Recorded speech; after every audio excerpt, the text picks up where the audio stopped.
Blogger, it is truly free. You will not need to pay for medicine, for anything. We will just run a free program. Military doctor, and it seems to me the first pregnancy in Ukraine, infertility treatment in the free fertilization programs of the National Health Service of Ukraine, assisted reproductive technology was achieved by Viktoriia Oleksandrivna, specifically in Chernivtsi. Blogger. And looking at our referrals, according to our council, probably 50% is male infertility. Military doctor, believe me, most people don't know. They think that, so to speak, they are being lied to, that it's impossible, that they will be charged. Military doctor, money and so on. Blogger, but we spent the entire amount on it, on the medications, the whole sum that the state provided for the entire program. Military doctor, and this idea and this advice I give for free. I give it to our officials, the apparatus of the Ministry of the National Health Service of Ukraine, the Ministry of Digital Transformation. I just give it. Let's take 1, 2, 3 steps forward. We will be leaders in the world, without any doubt.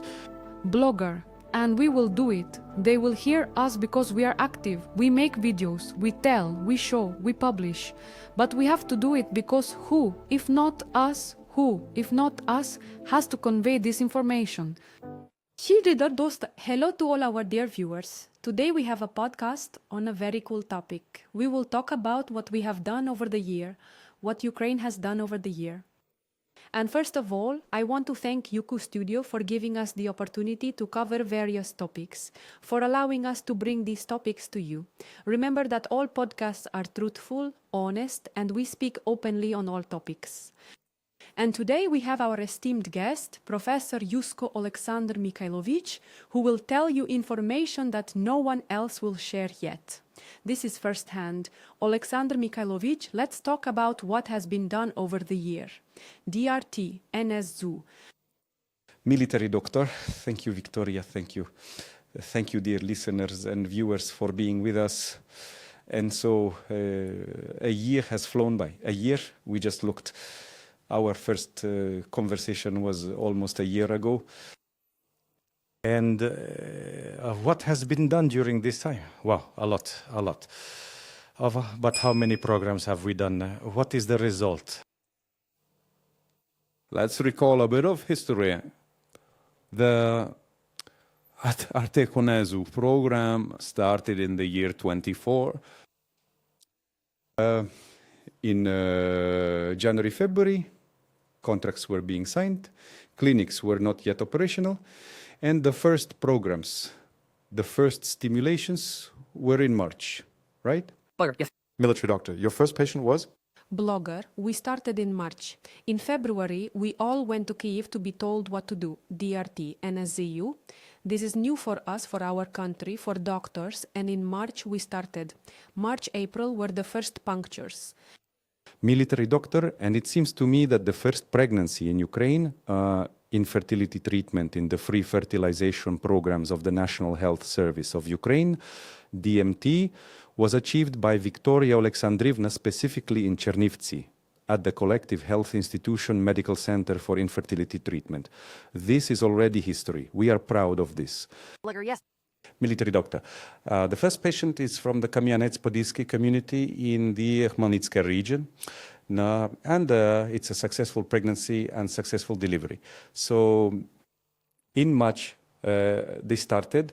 And at that time, there were contracts with 12 clinics, Petro Magdalene. I remind you that at that time, 55 RT institutions were operating in Ukraine, which conducted artificial insemination programs, in vitro fertilization. 55, 50. of which 12 only. Only wrote specific. Ukraine. Moreover, our medical center, Viktoriia Oleksandrina, was one of the first to sign. We were kind of initiators and a voice saying that this needs to be done. And unfortunately, there was a lot of talk then. We had such complications with the National Service, with the Ministry of Health regarding the low cost of the program itself. Remember, it was only 62,000 then. There were fewer then. Yes, initially it was even less than 62,000. That is, if an institution took on the program, it wasn't even enough to conduct the program. Because we know that in order to perform the program with quality medications, quality reagents, and achieve pregnancy, at least 120,000 was needed. We requested. They gave half as much. It's always like that. Such is the logic of officials. You ask for 120, they give 60.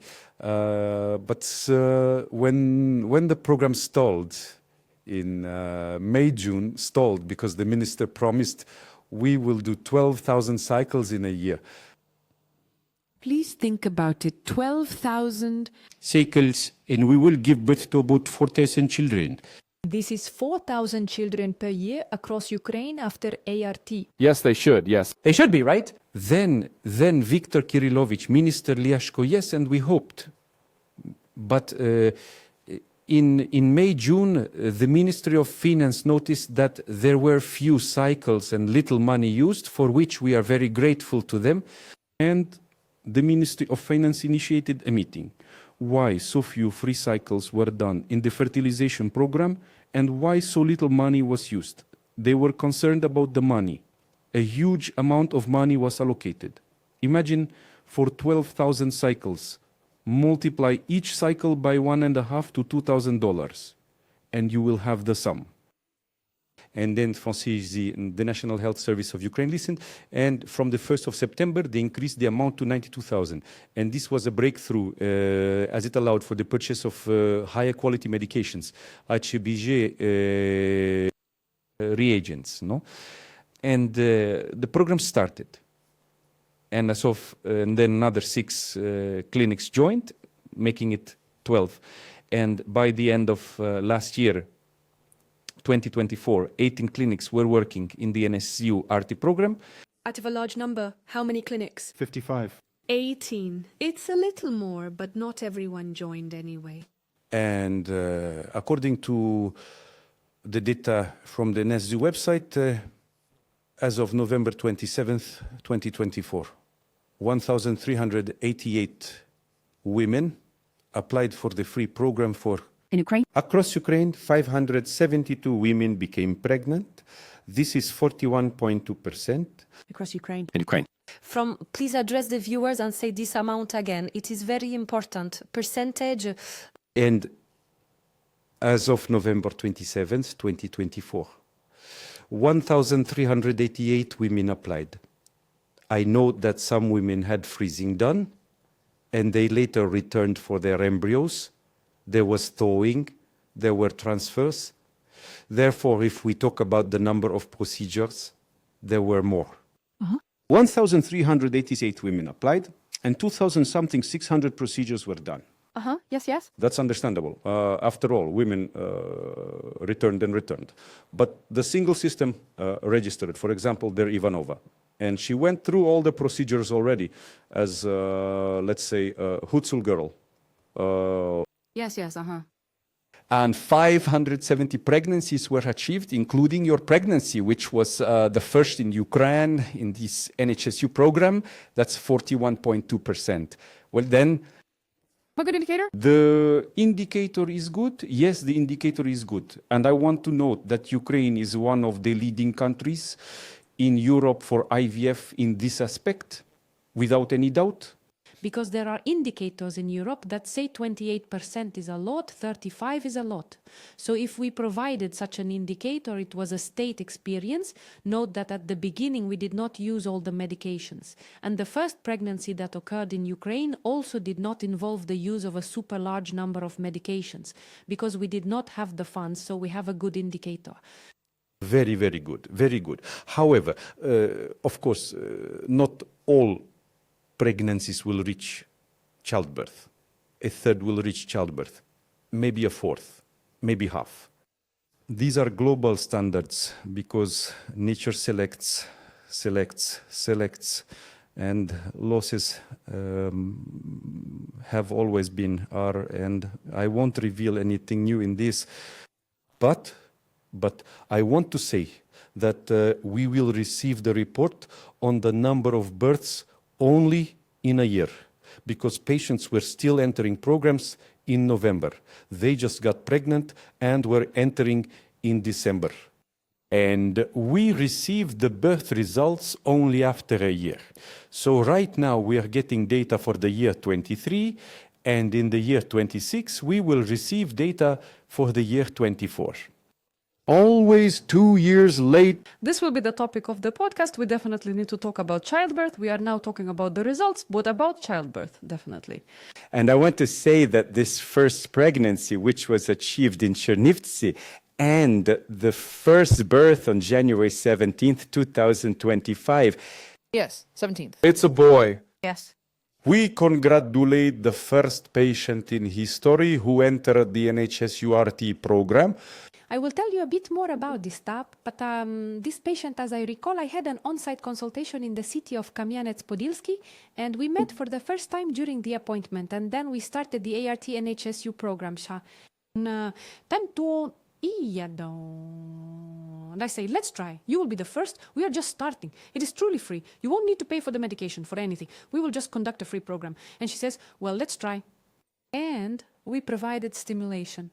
We stimulated with letrozole, got a good embryo, transferred it in the stimulation cycle, meaning it's a native embryo transfer, and she got pregnant on the first try.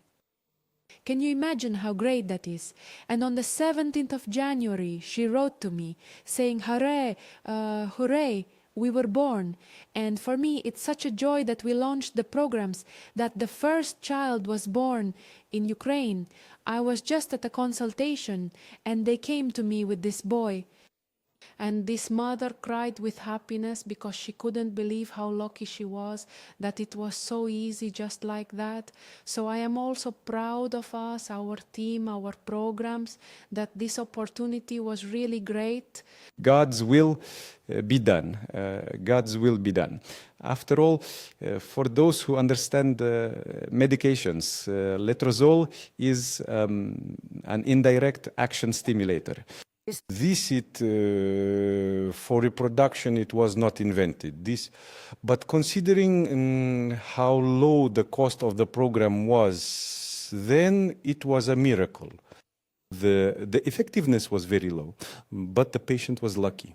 By the way, I want to say that in January, the first twins were born in the NSU Lviv program, Lviv Regional Perinatal Center, and we congratulate them as well.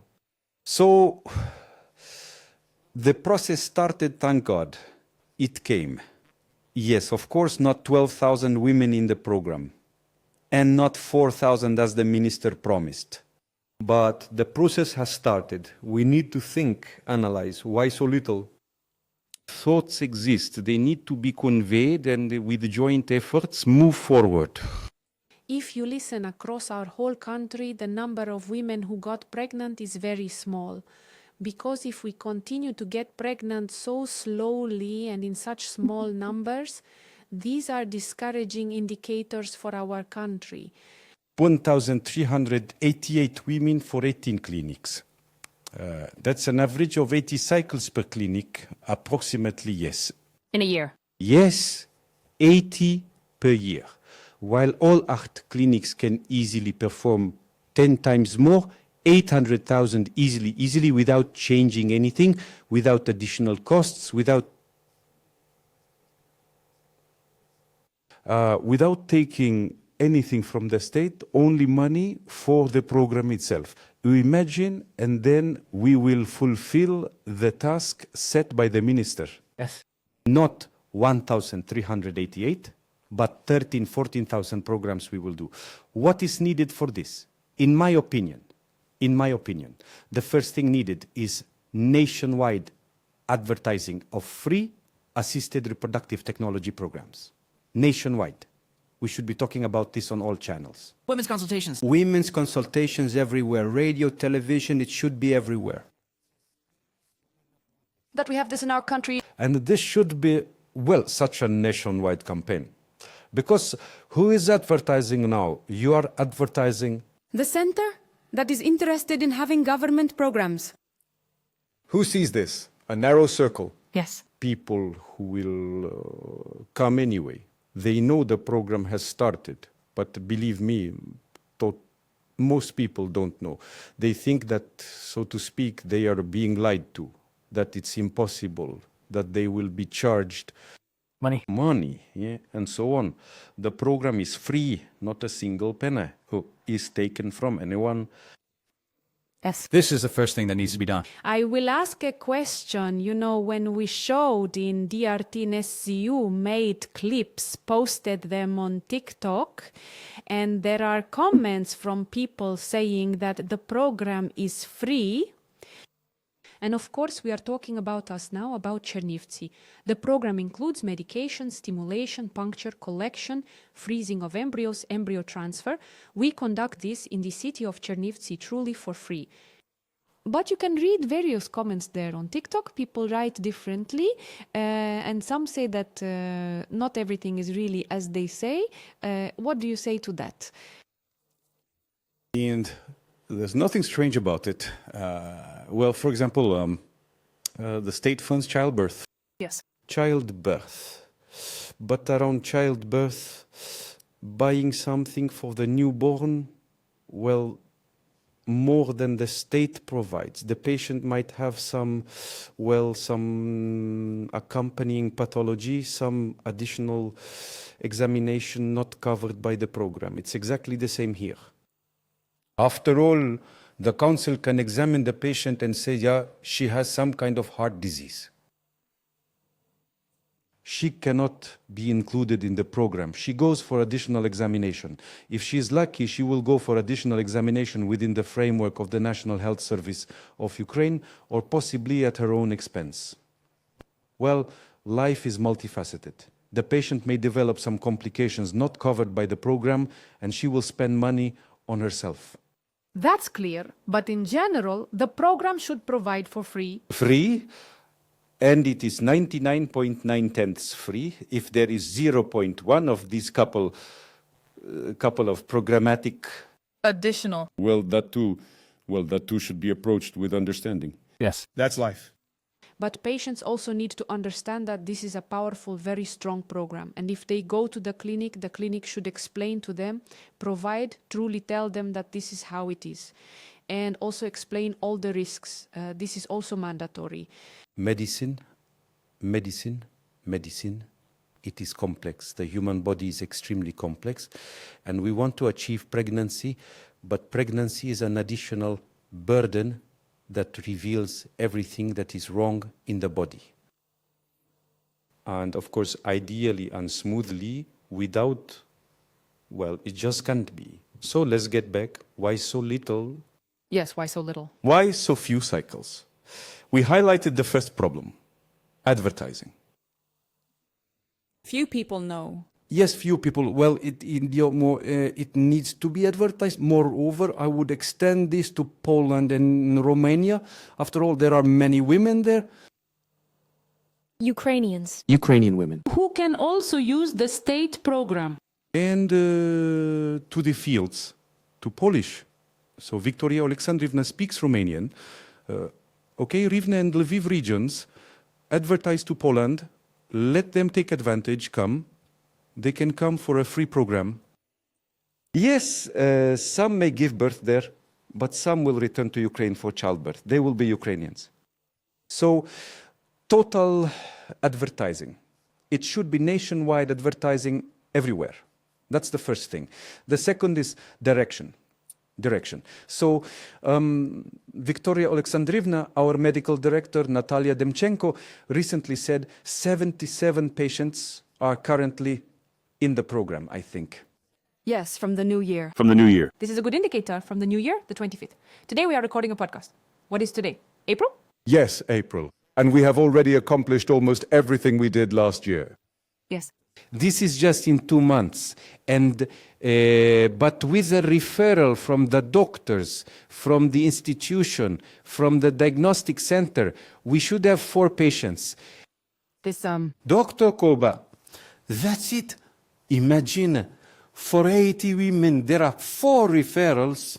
from, Infertility. And where are all the others? In the black and gray box system of our medicine. After all, infertility is very profitable content. It can be treated for years. operated on for years, treated again, promised. And all the patient needs is to get out of this black box of our medical system and say, dear, you have no children. Go to the free program. Don't push. And sometimes say, you don't have time because the program is until 41 years old. Yes, that's all. It seems to me that now the Ministry of Health, regional administrations, city administrations, and communities should clearly establish such an administrative vertical for their doctors. The first thing a family doctor, surgeon, gynecologist, neurologist should ask, dear, do you have a headache? Do you have the flu? Do you have children?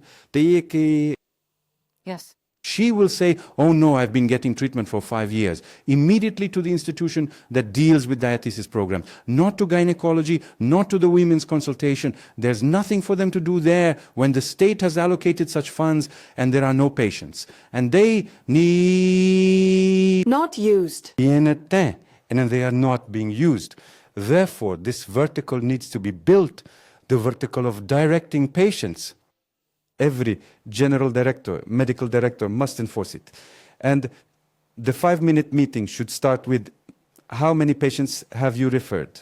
After all, for us, for the medical institution, whether it's 80 or 800, we will still do it. The state gives us, not that institution. The National Health Service of Ukraine will allocate funds to us. For each patient, the patient sent it and state funds came for her. This is what they strived for, wanted for years. And if you build this vertical from top to bottom, yes, it's difficult because, I repeat, patients with infertility, there is nothing to be done there. You need to promise and string them along for years. And so it happens. They operate and treat. This is a tragedy.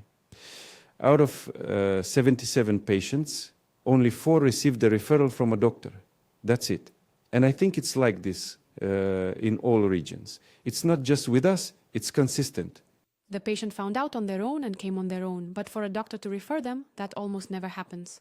And so we, Viktoriia Oleksandrivna, arrive at a few very important postulates that need to be understood. Since 1997, infertility has not been registered as a disease in Ukraine. Since 97? Since 1997. Then the State Statistics Service changed something and said, we will not register infertility. We do not know how much infertility we have. There's the same general director, medical director, but there are no statistics. And how much male infertility? But we don't know. Although, Yokto, if you look at the DRT in SEU, there is also such a diagnosis as male infertility. And if there is male infertility, the couple can use this program. And if you look at our referrals, at our concilium, probably 50% of it is male infertility. That is, in the couple, 50% of the problem is with the man, and they turn to the DRT in SEU program. What would I do? Advise our officials, ministries, State Statistics Service, statisticians, others, with one click enter. Have children, no children. Yes. And this will immediately be like one direction. There are children, there are no children. But still here. And then we will know the real number. And believe me, it will be staggering, Viktoriia Oleksandrivna. After all, in this world, 10 to 15% of married couples do not have. For years, some get caught, some recover. Someone doesn't have. Someone gets divorced, someone changes. But these would have been additional children. The development of our country, our future generation. But there's another point to mention. Probably there are no children because they cannot conceive. There are no children because they do not want children. This also needs to be distinguished as modern concepts exist now. Sometimes couples live together and do not want children. That is their right. It's their right. Therefore, reproductive medicine has introduced so-called delayed motherhood. Perfect. Ideally, preserve your eggs until 35 years old, freeze embryos. A la Borisovna Pugacheva. Has a very nice Beautiful. Yes. Liza and Garrick. Yes, yes. You can do the same. Everyone can do the same. You are building a career now. Okay. But the biological clock is ticking and ticking. The reproductive reserve is decreasing and decreasing. Then I look, my God, 40 years old and no children. I have everything. I have here And I don't have any eggs. And there are no eggs and no children. There are no children, that's for sure. What will end with donation? This is already... And it's so difficult. I look at these patients who find it hard to accept this, who then have certain further factors, problems, all of this. Although they also understand, if they have reached this path, they understand it too. But it's very complicated. Therefore, it's much easier to freeze your eggs and have your own genetic children. And also to implement these postulates that need to be done. The Ukrainian Association of Reproductive Medicine, for several years now, we have been trying to reach the statistics center to change our statistics on infertility treatment, particularly with RT methods, to Euro standards. And did it transparently in electronic form, just like India. That would be possible. To be able to see a patient with infertility, she went, did the program, she got pregnant, and then honestly, transparently used their what? The funds used by the state for this particular patient were needed so that everyone could see what the money was spent on. Wonderful. And Ukraine, as the most digitalized country, has a unique chance to take such a step. And this idea and this advice I give for free, I give it to our officials, the apparatus of the Ministry of the National Health Service of Ukraine, the Ministry of Digital Transformation. I just give it away. We will be the only ones in the world who have implemented this. We can do it. We are developing so quickly. We have a good developed country. We can do it. This is our future, our children. This definitely needs to be done. So maybe they will listen to this idea and we will have such an innovation. Yes. And the main thing is that it doesn't require significant investments. What is advertising? Well, where? Now do it. It can be done. What does it mean to create a vertical direction? Well, it doesn't require additional funds. If you want. What does it mean to enter infertility into the registry, whether there is a child or not? Nothing else is needed. Infertility, not infertility. What does it mean to make a system transparent? The pension fund does it, the military does it, all banks do it. So why can't healthcare do it? Yes, maybe. Let's start with RT. Let's start with this program. And then we will definitely accomplish the tasks set by the minister. We will definitely provide 12,000. But I would like it to be not 12,000, but 36,000. Enlarge. Blogger 72. Why do I say this? Because for reproductive medicine to overcome this barrier of effectiveness and for us to start impacting demographics to be significant for the country, we need to perform at least 1,500 to 3,000 cycles per million population. Host per million population? Host. So for our Ukraine, approximately how much do we need? Blogger. Well, at least 100 to 150,000 cycles. Host 100 to 150. And are we doing it? Blogger. At most 35. Host. So Blogger, together with commercial ones. Host? I see. So we are lacking. host, no. Blogger. Yeah, we should be doing at least 5, 4, 3 times more. Host. Yes, at least. Blogger. And then to these 177,000 newborns for the year 2024, we would add another 30 to 40,000 RT. And that would already be over 200,000. And that would be a third of all newborns. And then everyone would applaud and say, oh my God, wow, reproductive medicine has reached the level of Japan, the United States of America, Scandinavian countries. Host, but looking at how we are developing reproductive technology, how we are learning, how much we are investing in the development of technology and systems, I am proud of my country and believe that we can do it. Oh my God, we can. Host, I look at our center with its rapid development. Now we are buying new embryology equipment, although we can work with what we have, but we want better.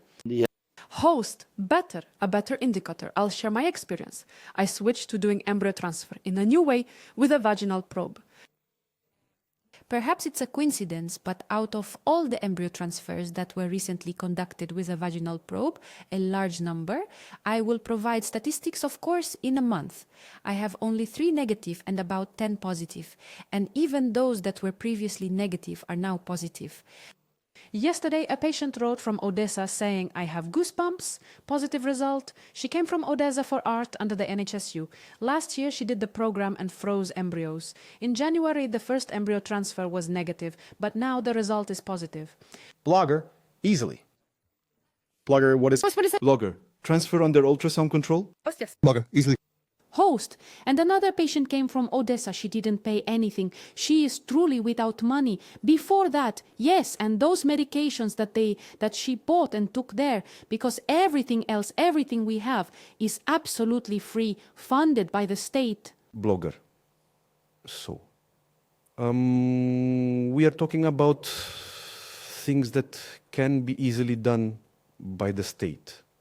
And then maybe we won't just throw around empty words about our bad demographics, low birth rate, and few programs. Let's do something. And we tell our officials, at least listen. Well, we are the performers. We are the performers. We will do 1,000 cycles for you. Here is our medical center. Blogger, just give us the patients. Advertise, send them, direct them. We will do it. And this will be a real contribution to demography. Host, maybe one more request, very important. Oleksandr Mikhailovic, we ask you to listen to us, the reproductive doctors.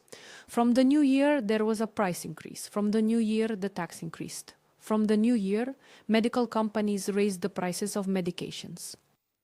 And therefore, the amount allocated by the DRT-NSU has not changed since the new year, but the prices for related procedures have increased. And so at the moment now, the following programs, again, we have the same program. The problem that was there last year is that prices for everything have risen, but the cost of the DRT-NSU program has not increased. If we have not completed all the cycles needed, is it possible to reach an agreement to review the program's cost according to the current data on medication prices? And we return to... The amount of our first one is set. Well, we won't get away from it. If the estimated cost of the program is 3,000 conventional units, $3,000 or 3,000 euros for countries with our type of development, then we need to invest these 3,000. But initially invested 1,500, then increased to 2, but 3 are needed. And then these fluctuations in the cost of medications will be covered. They exist all over the world and the whole world finds them. It sets aside a reserve so that the institution, the doctor, can vary. After all, a certain amount is spent on one patient with minimal stimulation costs, while for another it can be enormous. So we must somehow Yes. So and in light of this, now on the 22nd, 23rd and 24th in Lviv, there will be a symposium of the Ukrainian Association of Reproductive Medicine. This is the 20th symposium, 20 years since the association was established. 20 years? 20 years. It flew by like 2 years, like 2 months. And this will be the anniversary. And there we are organizing a whole section dedicated to the National Health Service of Ukraine, ART. We have now sent a letter to the Ministry of Health, personally to Minister Viktor Kyrillovich Lyashko, to the National Health Service of Ukraine, personally to the head of the National Health Service of Ukraine, Natalia Borisivna Husak. We invited all responsible parties to come and listen to you. Doctors? Doctors. Practical ones, those who work. We deal with this every day. We are the executors, we will do it, but listen to the doctors about what is necessary for this. And then we will fulfill the task that the minister mentioned, 12,000. We will definitely do it. Another question. This is for the patients. They say, how do you manage to record a podcast and work? We record the podcast on weekends, mostly on Sunday. And from Monday to Saturday, we work with patients during appointments. So that's how we manage. We don't have days off. Yes, today people went out into nature, into the sun, and we are filming in the studio. We have to do this because if not us, then who will convey this information? And I have to share an incident. A patient, an extremely intelligent patient, knows everything. We included her in the RT program, NHSU endometriosis reduced ovarian reserve. I think she is 38 or 39 years old. We obtained 1 embryo, 2 eggs fertilized with the husband's sperm, 1 embryo, but we spent the entire amount provided by the state for the whole program on her medications.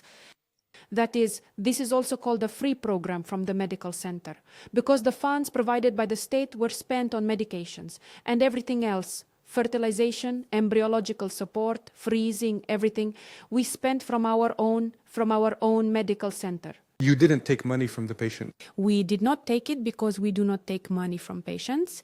We act according to recommendations without violating them. Therefore, there are patients who need not so many medications, but this many.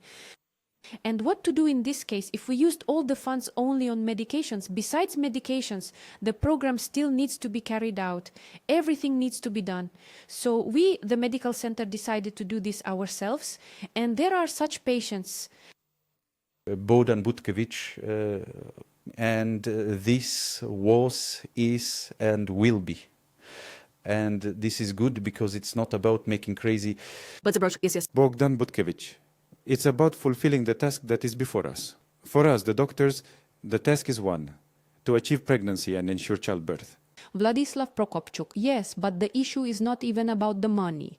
We believe we did a noble deed, we helped the patient, we didn't take money from her, that's it. But the thing is, reproduction is something that requires constant updates, it requires training, a new laboratory, new technologies, training in embryology.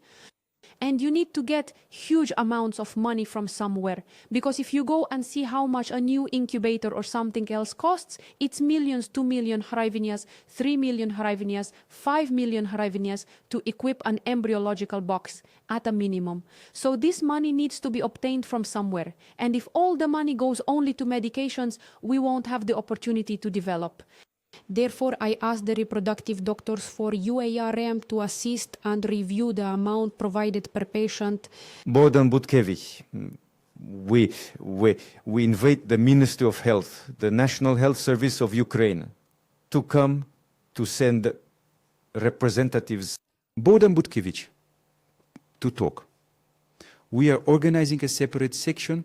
We are holding a separate meeting. We will gather only those 28 directors and doctors who run these programs so that officials can hear the opinions of doctors who every day and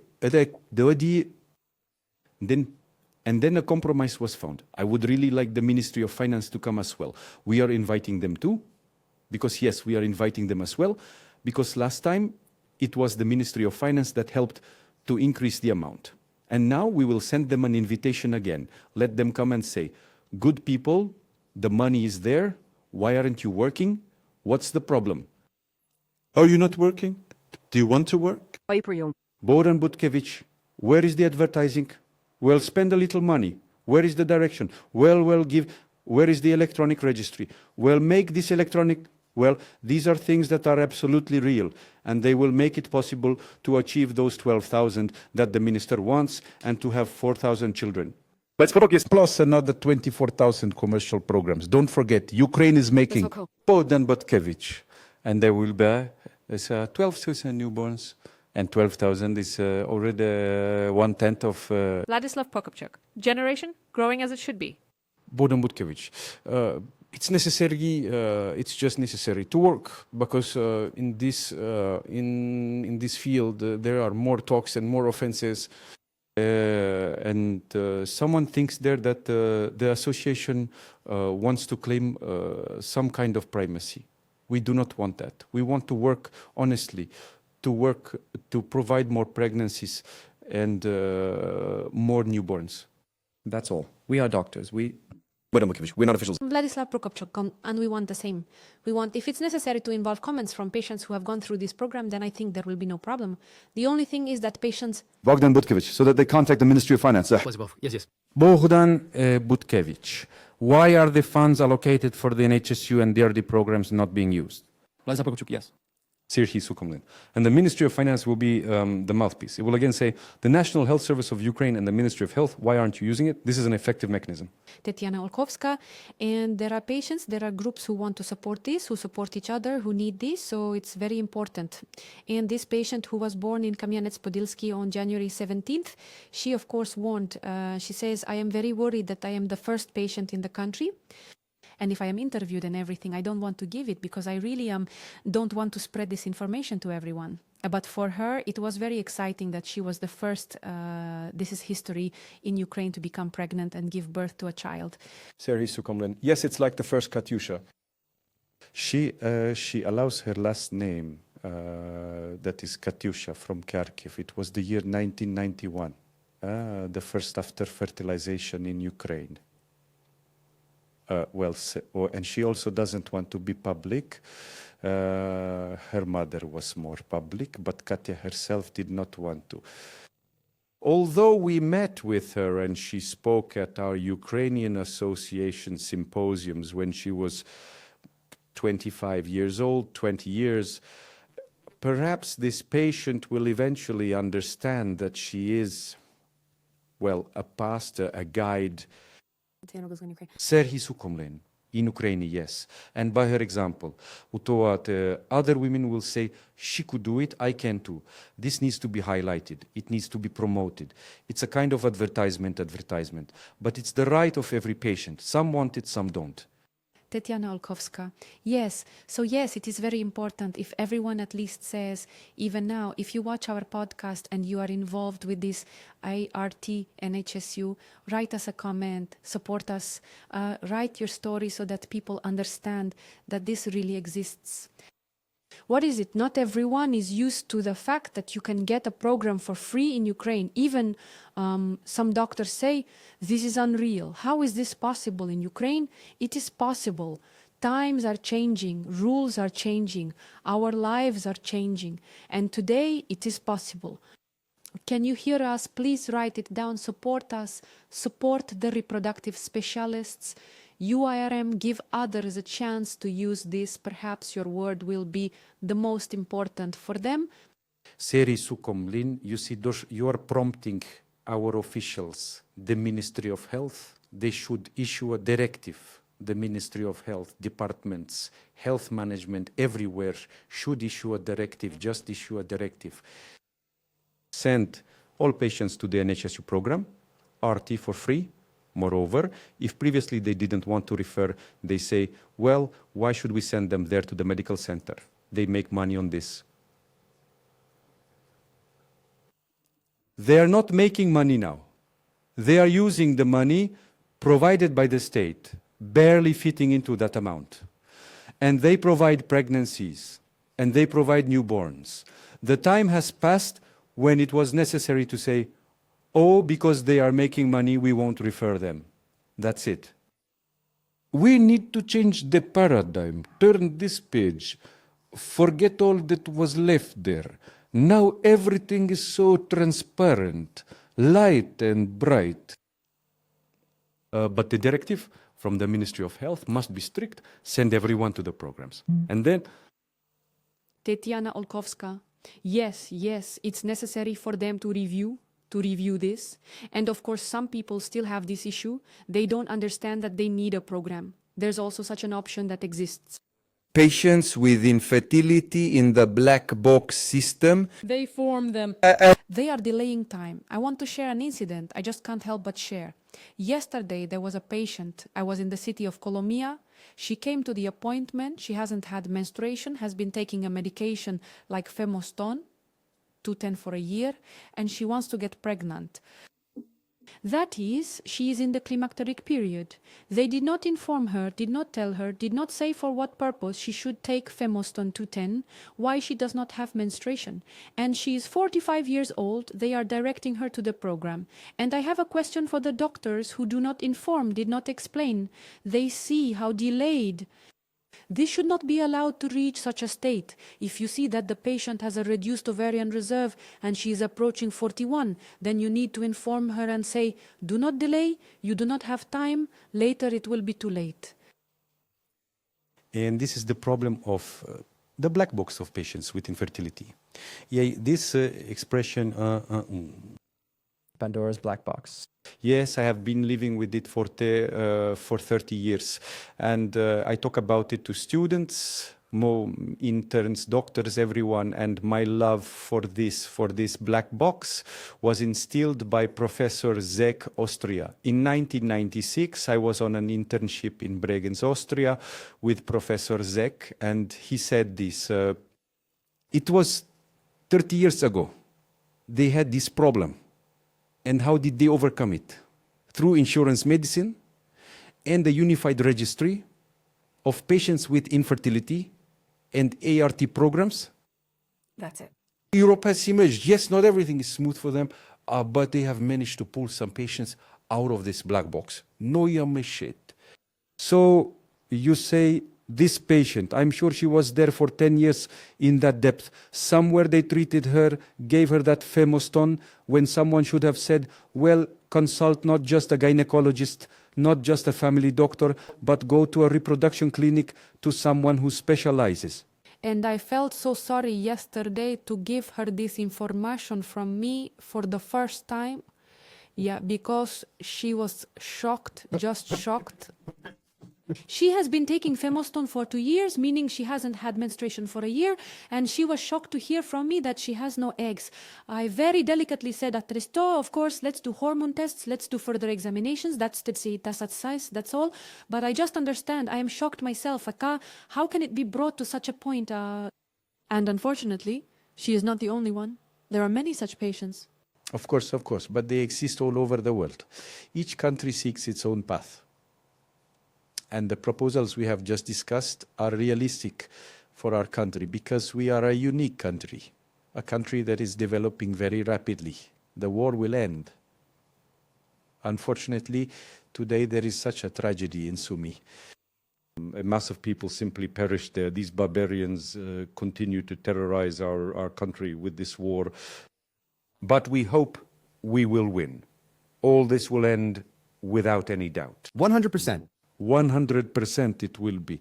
And our country will be a leader in many issues. And if we now find consensus with our officials and take 1, 2, 3 steps forward, we will be leaders in the world without any doubt. And we will do it. They will hear us because we are active, we make videos, we tell, we show, we publish. And I thank all our viewers. Thank you, Professor, for wanting to convey this on your day off, for wanting to write a letter, for leading the UAM and fighting for everyone, for all of us, for reproductive specialists, patients, and wanting to help. If each person truly gives their maximum effort and wants to help, everything will be a huge thank you from everyone. Thank you, Yuzko Studio, for this for giving us the opportunity to talk about this. Thank you.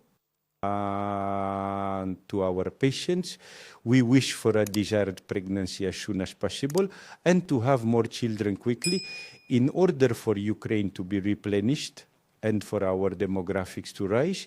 We need 3 children per family. So let's work on that, shall we?